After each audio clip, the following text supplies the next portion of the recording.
Gikakurat sa usa ka magbanay sa General Santos City dihang nanganak ang ilang anay ug duha ka baktin nga conjoined twins. City Vet dunay pagpasabot kalabot niini.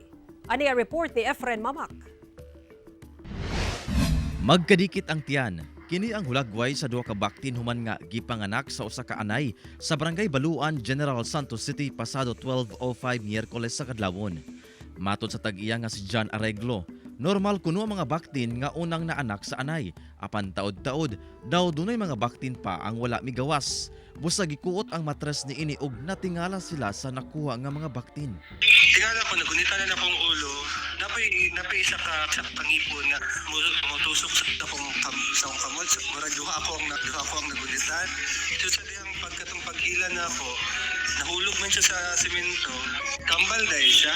Ano murag dikit siya ba? Gumikan sa dikit nga kondisyon, dunay bahin sa lawas ni ini ang kulang sama sa luyo nga bahin ug dili sab masuta kung lalaki o babayi. Apan ang maong baktin, nabantayan nga luya, sanglit wala na kini nakatutoy sa anay, human ginailog sa lain pang 12 ka mga baktin.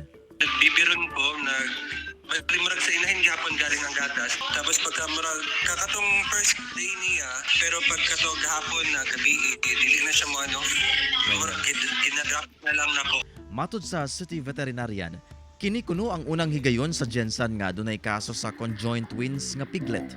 Apan sagad ni ini, dili magdugay ang kinabuhi.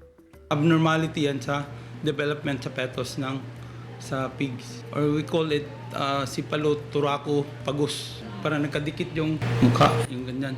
Maglas na sila yan. Hindi maglas yung ganyan.